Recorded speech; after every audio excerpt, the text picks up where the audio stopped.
The next article is related to the US actions with respect to Iran. This is important in GS2 under the topic Effect of Politics and Policies of Developed and Developing Countries on India's Interests and Indian Diaspora. First, let's observe how Venezuela will be different from Iran with respect to US's approach. Because Iran has a larger geopolitical significance, it has larger oil reserves, it has third largest oil reserves in the world, and it also has a sweeter oil, and it can be extracted using the conventional techniques at a lower cost. It also has large natural gas reserves, second largest in the world. Even its production capacity was huge. In the pre-war era, it was more than 6 million barrels per day. And it even has a civilizational consciousness that the Iranians, they are proud. And there has been a resilience of the Iranian regime also that we have witnessed recently. For example, there has been a unity that has been displayed by the Iranian Revolutionary Guard Corps, and the state has also shown the capacity for suppression of dissent, and also the information blackout that it imposed to curb the protests in Iran. There has been a significant support base also in support of the regime there. About 20% of their population, about 90 million population of Iran, out of that 20% people defend the regime there. And the opposition is also fragmented. For example, there is no credible alternative, and the former Crown Prince Reza Pahlavi is definitely not a credible alternative to the regime in Iran. So if the USA attacks Iran, what are the likely outcomes?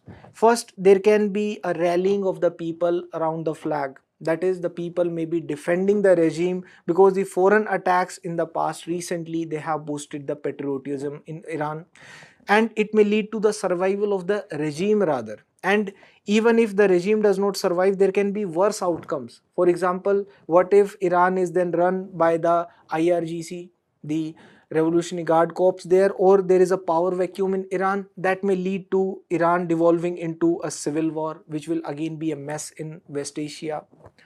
Now, what has been the objective of Trump in Iran? The core demand has been the abandonment of the nuclear enrichment program, also the curtailment of the ballistic missile production by Iran, and at the same time, the end of the support for the non state actors. That Iran should not support the Hezbollah, Hamas, and the Houthis in the other countries, and also cease being a revolutionary state. But if we look at the geopolitical and economic goals of USA, there has been a primary goal that US has to secure US primacy. The primacy regarding the oil dominance, global oil dominance. First they conquered Venezuela, and now they want the oil dominance in the West Asia as well. And they want also to counter China.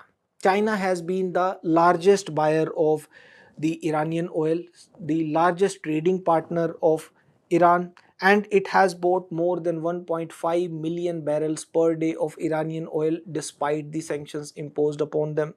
And they also want the access for the US companies in Iran. They want the US companies to invest in the Iran's petroleum industry, which needs huge investments for its further development and increase in production capacity. And therefore they also want to open up new markets for USA, and a stable Iran will provide new market for the export of the US goods and services into West Asia. And simultaneously, Iran has also been vulnerable. For example, the domestic instability and the protests that we have seen, the recent nationwide protests, the subsequent crackdown by the regime upon them, and the economic grievances also. For example, the sparking of the devaluation of the rial, and the regime has also witnessed strategic failures. For example, it suffered the military defeat at the hands of Israel. It was not able to protect its allies, like the protection it was not able to give to Bashar al-Assad in Syria, Hamas in Gaza, Hezbollah in Lebanon.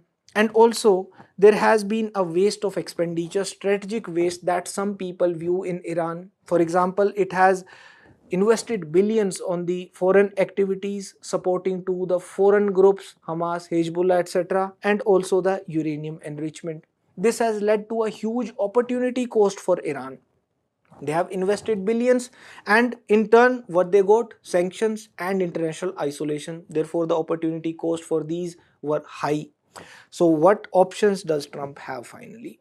One, the Venezuela model, that they strike a deal with somebody in the opposition or with somebody within the regime. For example, probably within the Iranian Revolution Guard Corps itself, to somehow remove Khamenei, because it is virtually impossible to kill Khamenei. And the option two will be going for economic strangulation, for example, imposing a blockade, maritime blockade, to halt the oil exports from Iran, because Iranian economy, it is significantly dependent upon the oil exports from Iran. So what will be its impact? The impact on India also, therefore, the impact on the oil and gas markets. First, there will be price fluctuations of the crude oil as well as natural gas, and India imports a significant amount of both. And there can be a Strait of Hormuz blockade also. If Iran is attacked, it may try to block the Strait of Hormuz. That will stop 20% of the world's oil and LNG flow, liquefied natural gas flow. And there can be some mitigating factors also, although, to mitigate the ripple effect with respect to the oil and natural gas supply that will come from the OPEC, because the OPEC has ample surplus production capacity, about 3 to 4 million barrels per day, and new LNG projects, they are coming online in the US also and elsewhere as well.